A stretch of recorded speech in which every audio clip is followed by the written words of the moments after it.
So ayan po mga boss, update muna tayo dito mga boss. Medyo matagal-tagal na rin tayo walang update dito sa ating mga alaga mga boss. So yun mga boss, kung nakita nyo, may bake tayo mga boss. At ito yung anak ni Mama Pig sa bahay natin. So ito mga boss, at namatay din yung isa. So 6 na lang sila mga boss. Nasa 32 days na ito mga boss simula nung ipinanganak. Pero hindi pa rin natin naiwalay kasi masama yung ating panahon mga boss. Kasi may bagyo po tayo, no? Yan. So hindi pa natin sila nawalay. So, sa mga susunod pa natin na araw ito mga boss, iwawalay siguro kasi nga ay pangit yung ating panahon ngayon, lalo na at malakas yung ulan. May bagyo kasi tayo mga boss. Yan. Yan. So mga boss, ito rin, nakikita nyo dito mga boss, wala nang laman tong isang parowing crate natin. Kasi nga mga boss, ay bininta na lang natin, no? Yung itim natin dito, bininta na lang natin kasi nga ay 2 beses na yun na kunan. So 2 beses na kunan yung kasi mga boss yung itim natin na inahin.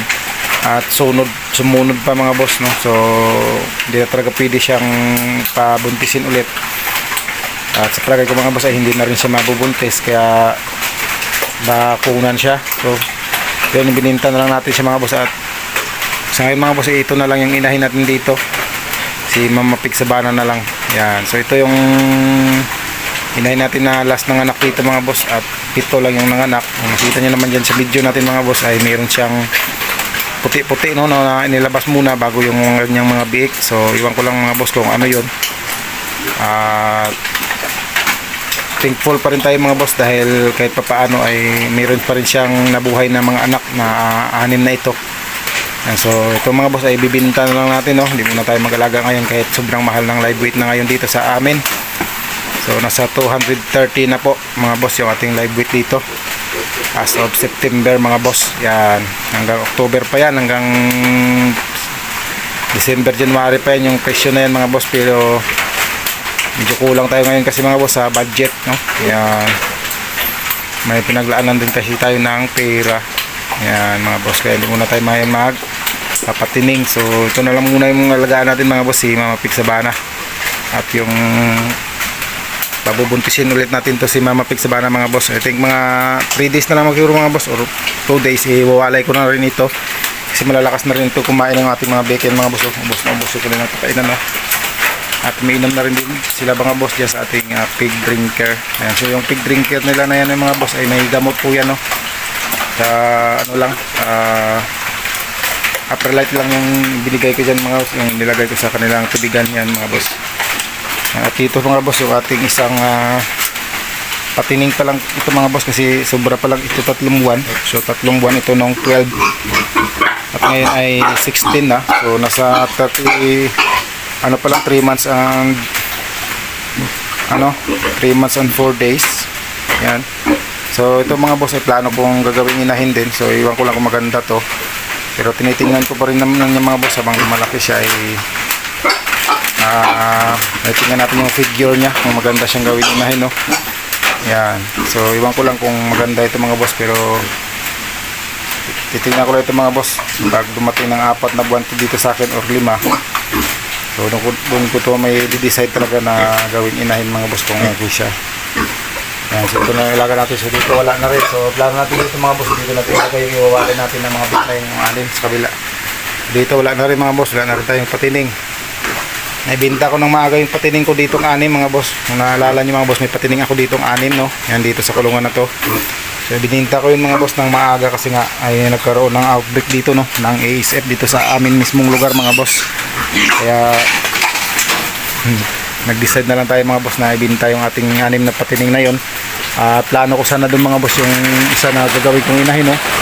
At yung mga boss ay hindi ko na lang tinuloy, no? Kasi nga nagkaroon na tayo ng outbreak, no, sa ASF dito mismo kasi na yung mga boss nung last nakalipas na mga 2 linggo lang ay dito na kasi sa amin mga boss yung ASF, no? Kaya bininta na natin mas maaga, buti mga boss at nakuha pa yun ng presyo na medyo maganda mga boss kasi kaibigan naman natin yung nagkuha nun. So okay naman mga boss, sa 3 months ay merong 70, meron din namang 80, may 90 din mga boss, 90 plus, no?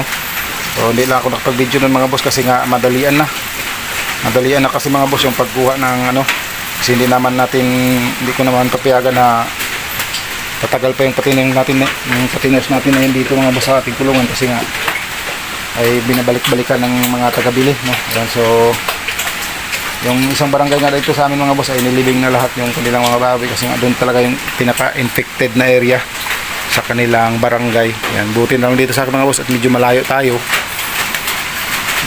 sa mga daanan ng mga tao, kaya medyo bukid kasi itong lugar natin mga boss dito. Yan, so ito nga mga boss yung pinapagawa kong bagong kulungan ng inahin natin, no? Hindi ko na lang pinatapos muna kasi nga ay nagkaroon ng outbreak ng ASF, kaya ganito pa rin yung itsura niya, hindi pa rin natin natapos. Yun pa rin yung ano niya, yung parawing pin niya dito, yan yung parawing pin niya na yan mga boss, dito sana yan ilalagay. So pinastop ko na lang muna ang pagpagawa mga boss, kasi nga ay nagkaroon tayo ng outbreak sa ASF. Pero ngayon mga boss ay medyo okay na rin, parang wala na rin naman dito sa aming lugar, hindi lang tayo makasigurado. Pero yung barangay kasi na kinuna ng ano kasi mga boss, kinuna ng dugo na baboy, ay positive talaga kasi yun mga boss dun sa barangay na yun, kaya medyo binawasan ko muna yung pag-aalaga ko dito mga boss, kasi nga yun yung ang ASF, nakakatakot kasi mga boss, no? At baka malugi tayo. Yan, so ito mga boss ay may booking na rin itong 6 na to, may booking yan, so nasa 4,200 lang yung pagbinta ko dito sa 6 na to. Ang lalaki nga mga boss, kasi nga 6 lang naman sila. Tingnan nyo naman mga boss, halos nasa, hindi pa nawalay, halos nasa 10 to 12 kilos na yan. Sobra pa nga siguro yung iba dyan mga boss. Yan, kinikita nyo naman ang bibilog ng katawan mga boss. So ito lang naman yung medyo maliit sa kanilang magkakapatid. Yan, ang natira dyan ay halos mabibilog yung katawan yung mga boss, at saka nabibigat na talaga. Yan, yung update natin mga boss sa ating mga biik. Yan. So yun lang mga boss, yung ating update, no, dito sa ating munting backyard farm. Yan. At kung bago ka pa lang sa mga channel natin mga boss, ay sa channel natin mga boss ay mag-subscribe muna, no? At mag-iwan na kayo ng message mga boss sa ating message section. Yan, kung may mga katanungan kayo sa atin mga boss. Yun lang mga boss. Salamat po sa inyo.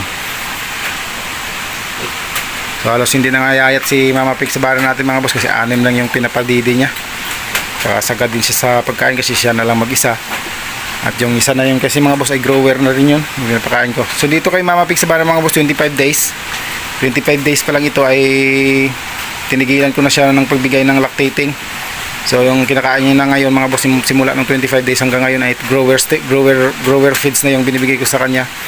Kaya automatic mga boss, kahit magwalay tayo anong oras uminit bukas or sa susunod na mga araw, pag medyo gumanda yung panahon natin mga boss, automatic yan, iwawalay ko na yan mga boss yung ating mga bake. Okay, so yun lamang po mga boss, thank you po.